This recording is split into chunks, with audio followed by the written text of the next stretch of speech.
Hello students, welcome back to my channel. Myself Deepali Shah and you are watching Deepali ma'am science classes. तो students कैसे हो आप सब?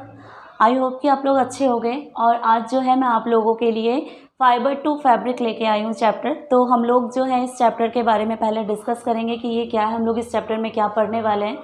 तो basically जो ये चैप्टर जो है क्लास 6 का फाइबर टू फैब्रिक का चैप्टर मैं बता रही हूँ। तो इस चैप्टर में आप लोगों को सबसे पहले जानना है कि क्लॉथिंग क्या है, क्यों नेसेसरी है, फिर इसकी हिस्ट्री क्या है, किस तरह से हमारे जो एंसेस्टर्स हैं वो किस तरह से इसका जो कपड़े हैं कैसे उनको पहनना आया, कैसे उन्होंने सीखा कि कैसे कपड़े बनाने हैं, या जैसे जो हमें फाइबर्स जो ऑब्टेन होते हैं वो कहाँ से ऑब्टेन होते हैं, फिर जो फाइबर्स हैं वो किस टाइप के हैं जिससे ऑब्टेन हो रहे हैं, सोर्स जो है उससे कौन कौन से फाइबर्स जो हैं वो बन रहे हैं, ऑब्टेन हो रहे हैं। तो इसमें हम लोग ये के बारे में ही आज डिस्कस करने वाले हैं। ओके, तो हम स्टार्ट करते हैं सबसे पहले कि देखो चैप्टर का नाम क्या है, फाइबर टू फैब्रिक। ओके,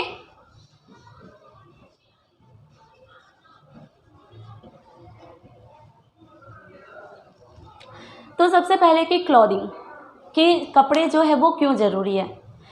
जो देखो कि कपड़े पहनना जो है बहुत ज़रूरी है। ये क्या होता है, हमें जैसे इंसेक्ट से बचाता है, हमें रेन से बचाता है, फिर हमें गर्मी से बचाता है, ठंड से बचाता है ना। तो इसलिए हम क्या करते हैं, कपड़े पहनते हैं। उससे हमें हमारी लुक भी अच्छी आती है, हमारी पर्सनैलिटी आती है।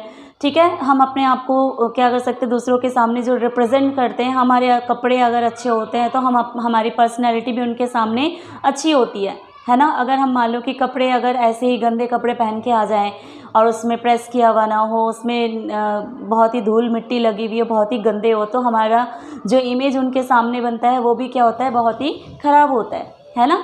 तो इसलिए क्या होता है कि कपड़े पहनने जो बहुत ज़रूरी होते हैं। और हम क्या करते हैं, हर एक सीज़न में जो है वो कपड़े भी क्या होते हैं, उसके टाइप के पहनते हैं। जैसे विंटर सीज़न है तो विंटर सीज़न में क्या होता है, ठंड होने के कारण हमें कपड़े जो होते हैं वो हम वुलन कपड़े पहनते हैं, है ना, ताकि हमें ठंड ना लगे, हमारे बॉडी में जो वार्मनेस है वो अंदर बनी रहे, हमें बाहर की ठंड जो है वो ना लगे। इस कारण से हम क्या करते हैं, वुलन कपड़े पहनते हैं। ठीक है, इसी तरह से जैसे समर सीज़न है, समर सीज़न में जो है हम कैसे कपड़े पहनते हैं, समर में जो है हम वैसे कपड़े पहनना पसंद करते हैं, उस टाइप के कपड़ों को प्रीफर करते हैं जिससे हमें गर्मी ना लगे, जो क्या करे, स्वेटिंग को भी अब्जॉर्ब कर ले। ठीक है, जो पसीने आते हैं उसका एब्जॉर्प्शन हो जाए, हमें गर्मी ना लगे ज़्यादा, फिर हम उस कपड़े में अपने आप को कंफर्टेबल फील करें, तो इस टाइप के कपड़े पहनना हम पसंद करते हैं। वैसे ही विंटर में आप रेनी सीज़न में चले जाओ, रेनी सीज़न में भी क्या होता है, उस टाइम पे भी हमारे जैसे ह्यूमिडिटी बहुत ज़्यादा होती है, तो उस कारण उस टाइम पे भी क्या होता है, कॉटन के कपड़े पहनना ही अच्छा होता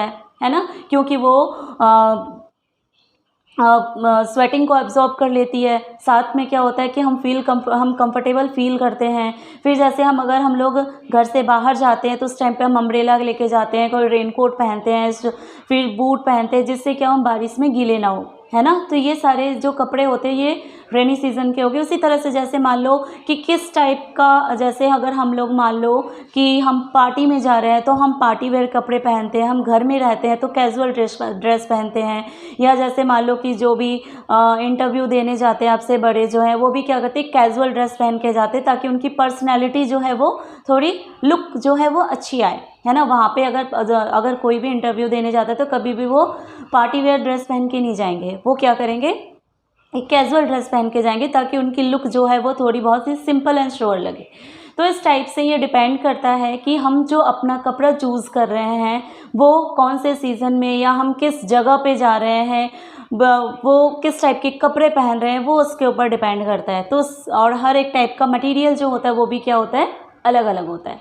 ठीक है, तो ये तो था आपका क्लॉथिंग। नेक्स्ट जो है वो क्या है, हिस्ट्री ऑफ क्लॉथिंग। ठीक है, हिस्ट्री ऑफ क्लॉथिंग क्या है कि देखो ये माना जाता है, हिस्ट्री ऑफ क्लॉथिंग क्या माना जाता है कि अप्रॉक्स 30,000 ईयर्स अगो जो लोग थे, जो उस टाइम पे जो लोग थे वो क्या करते थे, या वो अपने बॉडी को जैसे कि लीव्स से ढकते थे, या बार्क से ढकते थे, या एनिमल्स के स्किन से अपने बॉडी को क्या करते थे, कवर करते थे। बात आई समझ में? या तो वो पत्तियों से अपने बॉडी को ढकते थे, और ये कब की बात है, approx 30,000 years ago, 30,000 years ago लोग क्या करते थे, अपने बॉडी को बार्क से, बार्क मतलब क्या होता है, जो पेड़ की छाल होती है, ठीक है, फिर ट्री लीव्स से और इसमें एनिमल्स के स्किन से अपने बॉडी को कवर किया करते थे, क्योंकि उस टाइम पे इसका जो कपड़े थे उनका जो फाइबर या जो कपड़े जिससे बनते हैं फाइबर्स से उनको कुछ पता ही नहीं था, उस टाइम पे इसकी नॉलेज नहीं थी, ठीक है। लेकिन फिर बाद में क्या हुआ कि धीरे धीरे जो है ना उनको बुनना आ गया, ठीक है, बुनना आ गया, मतलब जैसे कि स्वेटर बुनते हैं तो उसमें बुनने का काम होता है, लेकिन ये कपड़े नहीं बुनना आता था उनको। उस टाइम पे क्या करते थे वे, जैसे कि ट्रीज़ के या ट्विग्स से या लीव्स से क्या करते थे, उनको तोड़ तोड़ के क्या करते थे, उससे उसको बुन के बास्केट बनाते थे, मैट्स बनाते थे, ये उस टाइम पे उनको बुनना आ गया था। लेकिन फिर जैसे जैसे टाइम बीतता गया वैसे वैसे क्या हुआ कि उनको निडल का उन्होंने इन्वेंट करा, ठीक है, जो स्विंग निडल होता है उसका उन्होंने इन्वेंट करा, उनको पता चला, उसके बारे में उन्होंने खोज किया। इसके बाद क्या हुआ, उन्होंने बुनना स्टार्ट कर दिया, ठीक है, बुनना स्टार्ट कर दिया। इसके बाद उस टाइम पे भी क्या होता था, वो कपड़े स्टिच करके नहीं पहनते थे, वैसे ही उनको क्या कर लेते थे, अपने बॉडी में वो रैप कर लेते थे, पूरी तरह से बॉडी को ऐसे ही कवर करके ढक लेते थे, ठीक है, उस टाइम पे ऐसा था। लेकिन फिर धीरे धीरे जैसे जैसे टाइम बीतता गया वैसे वैसे क्या हुआ कि डेवलपमेंट होता गया, ठीक है, और फिर कपड़े जो है वो बुनना स्टार्ट हो गया। अब देखो कि जो फाइबर्स होते हैं या जो हमारे जो कपड़े होते हैं वो या तो कॉटन के होते हैं, ठीक है, उस टाइम पे तो जो केमिकल्स से जो कपड़े तैयार होते हैं वो नहीं था, जो भी था वो क्या था, नेचुरल था। तो इसीलिए उस टाइम पे वुल के कपड़े हो गए या मान लो कॉटन के कपड़े हो गए, सिल्क के कपड़े हो गए, उस टाइम पे यही पता था उनको, ठीक है। तो सबसे पहले जो है जो माना जाता है कि जो वुल है सबसे पहले कब यूज़ किया गया था, wool used as early as 6,000 years ago, ठीक है। क्या था, वुल जो है सबसे पहले जो है वो कब यूज़ किया गया था, 6,000 साल पहले, 6,000 ईयर्स एगो जो है इसको यूज़ किया गया था। फिर जो सिल्क है, सिल्क को सबसे पहले आपको पता है कि कहाँ के लोगों ने इसको पता कर लगाया था, सबसे पहले जो है सिल्क के बारे में पता लगा था चाइना के लोगों ने, और ये कब पता किया गया था, अप्रॉक्स 300 BC, ठीक है, 300 BC जो है इसका टाइम है, जब मतलब उस टाइम पे वुल के बारे में पता लगा, सिल्क के बारे में पता लगाया गया था। लेकिन चाइना ने उस टाइम पे इस बात को छिपा रखा था, किसी को बताया नहीं, ठीक है, वो पहले चाइना देन जापान, फिर ये पूरे वर्ल्ड में इसके बारे में सबको पता चल गया कि सिल्क जो है एक नेचुरल फाइबर है जिससे कपड़े बनाए जा सकते हैं, ये एक तरह का थ्रेड है जिससे कपड़े बुने जा सकते हैं, ठीक है। तो इसके बाद फिर जो कॉटन है, कॉटन भी क्या है, वो भी 600 BC में पूरे इंडिया में जो है ये पूरी तरह से ये मतलब चारों तरफ ये फैल गया कि कॉटन से भी कपड़े तैयार किए जा सकते हैं। तो इस तरह से ये हिस्ट्री जो है, हिस्ट्री ऑफ क्लॉथिंग है, जिसमें आप लोगों को बताया गया कि 30,000 ईयर्स एगो जो है सबसे पहले, मतलब उस टाइम की बात है जब लोग क्या करते थे, अपने बॉडी को किससे ढकते थे, लीव्स से, बार्क से या एनिमल स्किन से ढका करते थे, ठीक है। फिर धीरे धीरे उनको बुनना आ गया, जिससे वो मैट सिलना स्टार्ट कर दिया, फिर बास्केट बनाना उन्होंने स्टार्ट कर दिया। फिर धीरे धीरे जब उनको स्विंग निडल के बारे में पता चला, उन्होंने इन्वेंट करा, तब जाके उनको बुनना भी आ गया, ठीक है। फिर तब भी जो है उस टाइम पे भी जब उनको इन सारी चीज़ों के बारे में पता था, फिर भी वो कपड़े नहीं सिल सकते थे, स्टिच करना नहीं आता था, उस टाइम पे वो क्या करते थे, उनको वो रैप करके पहन लेते थे। इसके बाद जो है वुल जो है सबसे पहले कब सबसे पहले यूज़ किया गया था, 6,000 ईयर्स अगो यूज़ किया गया था। सिल्क जो है वो सबसे पहले चाइना के लोगों को पता चली थी, और ये 300 BC है इसका टाइम, जो मतलब माना जाता है ये। और जो कॉटन है वो अप्रोक्स 600 BC जो है उस टाइम पे पूरे हमारे भारत में, इंडिया में सारे लोगों को पता चल गया था इसके बारे में, मतलब उसका यूज़ जो है वो स्टार्ट हो गया था। ओके, सॉरी, कॉटन जो है एक minute, silk,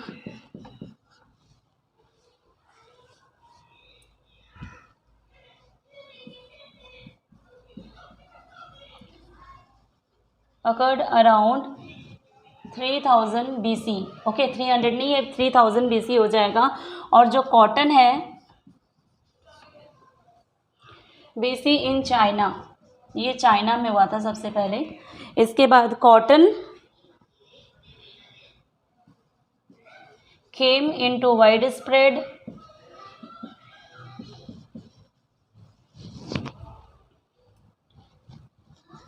to use widespread use around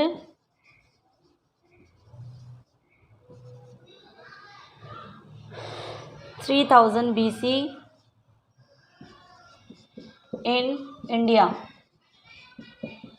ठीक है, तो ये 6000 ईयर्स अगो, ये 3000 BC, ये भी क्या है 3000 BC।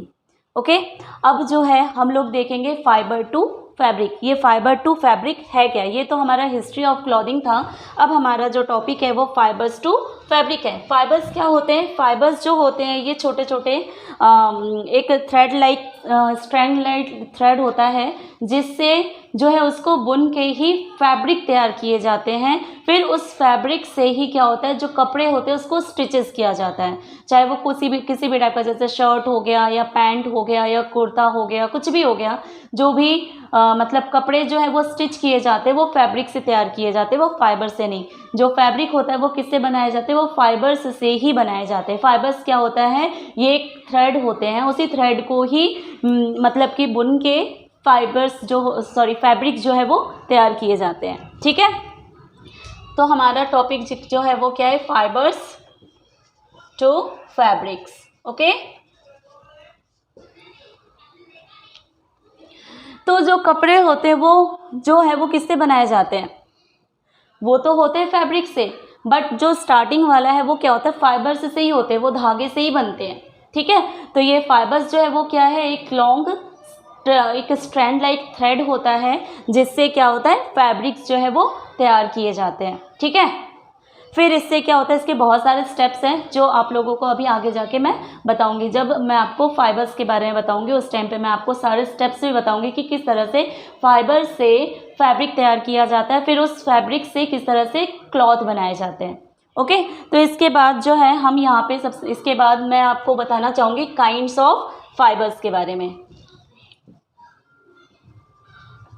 काइंड्स ऑफ फाइबर्स, देखो फाइबर्स जो होते हैं ये मेनली जो है ये दो तरह के होते हैं।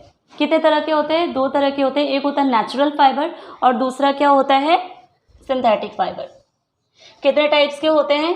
2 टाइप्स के। First is natural fibre and second is synthetic fibre. देखो सिंथेटिक फाइबर और नेचुरल फाइबर में क्या डिफरेंस होता है? नेचुरल इट मीन्स क्या है कि जो हमें नेचर से ऑब्टेन होता है। ठीक है, जो फाइबर हमें नेचर से ऑब्टेन होता है वैसे फाइबर्स को क्या कहा जाता है? नेचुरल फाइबर कहा जाता है।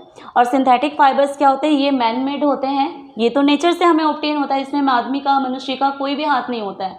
ठीक है, बट जो सिंथेटिक फाइबर्स होते हैं ये मैन मेड होते हैं, इंडस्ट्रीज में बनाए जाते हैं और इसको केमिकल्स के द्वारा बनाया जाता है। ठीक है, तो इसलिए इनको सिंथेटिक फाइबर कहा जाता है। तो हम लोग अभी नेचुरल फाइबर के बारे में देख रहे थे, जिसमें मैंने आपको क्या बताया कि natural fibres we get from nature, इधर प्लांट और animals.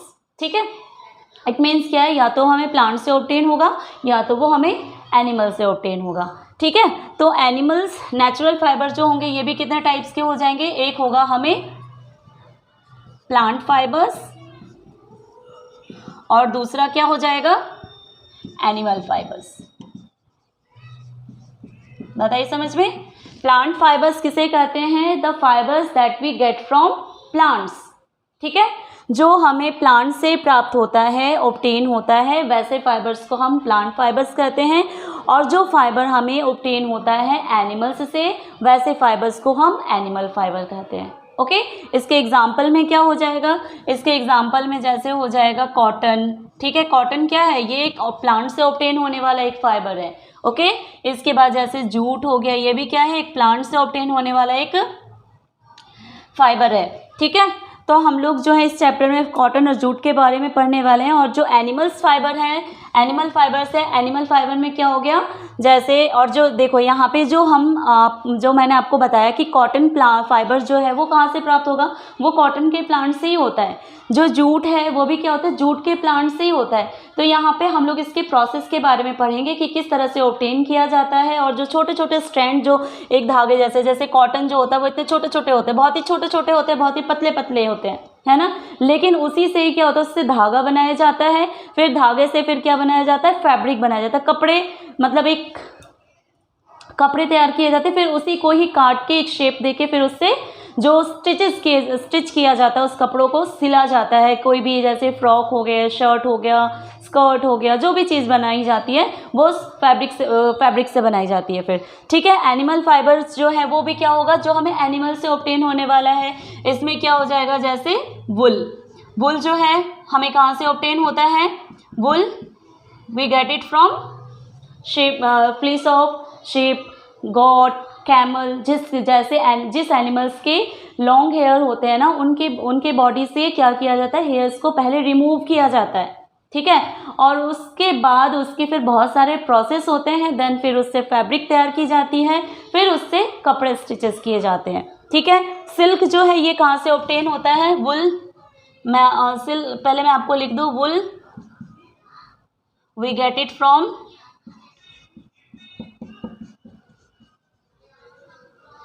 flesh of animals like goat, sheep, camel, etc. Silk जो है ये कहाँ से हमें ऑब्टेन होता है, ये भी एक एनिमल फाइबर है, and we get it from silkworm, we get it from cocoon of silkworm, ठीक है। सिल्क वॉर्म जो है एक कीड़ा होता है, और वो कोकून, ये भी मैं आपको बताऊंगी नेक्स्ट वीडियो जब मैं बनाऊंगी उस टाइम पे, क्योंकि अभी जो है वो ज़्यादा लेंदी वीडियो बन जाएगा, इसलिए मैं आपको ज़्यादा नहीं बताऊंगी, ठीक है। तो हम लोग वुल और सिल्क के बारे में पढ़ेंगे, जिसमें कहाँ से ऑब्टेन होता है ये भी आपको पता चल गया। अब नेक्स्ट जो है वो क्या है, सिंथेटिक फाइबर्स। सिंथेटिक फाइबर्स क्या होते हैं, जैसे कि मैंने आपको क्या बताया, इट इज़ मैन मेड, है ना, मनुष्य के द्वारा बनाया हुआ है, मैन मेड होता है, ये आर्टिफिशियल होते हैं, and mainly it is made up of petrochemicals, ठीक है। पेट्रोकेमिकल्स क्या होते हैं, जो पेट्रोल होता है ना उससे बनते हैं, पेट्रोलियम से बनते हैं, उनसे जो केमिकल्स जो होते हैं उससे जाके सिंथेटिक फाइबर्स जो है वो तैयार किए जाते हैं। और कहाँ पे बनते हैं ये बनते हैं फैक्ट्रीज़ में, इंडस्ट्रीज़ में बनते हैं, ठीक है। और इसके एग्जाम्पल में क्या हो जाएगा, एग्जाम्पल में हो जाएगा जैसे पॉलिएस्टर हो गया, रेयॉन, लिनेन, एक्राइलिक, तो ये सारे जो हैं एक्सेट्रा, ऐसे इस टाइप के बहुत सारे ऐसे सिंथेटिक फाइबर्स होते हैं जो हम लोग कपड़े जो हैं वो इन फाइबर के भी पहनते हैं, ठीक है, सिंथेटिक फाइबर्स के भी। तो स्टूडेंट्स आज जो है मैं आज का वीडियो आज यहीं पे कंप्लीट कर रही हूँ, ठीक है। नेक्स्ट वीडियो के लिए आप लोग वेट करो, और आई होप कि आप लोगों को यहाँ तक पूरा समझ में आ गया होगा। मेरा जो नेक्स्ट वीडियो होगा उसमें आप लोग प्लांट फाइबर्स और एनिमल फाइबर्स के बारे में आप लोग उससे आपको नॉलेज मिल जाएगी कि एनिमल फाइबर और प्लांट फाइबर्स से किस तरह से फैब्रिक्स तैयार होते हैं और उससे किस तरह से कपड़े तैयार किए जाते हैं, ठीक है। तो यहाँ तक बने रहने के लिए सबको बहुत बहुत धन्यवाद, एंड कीप वॉचिंग।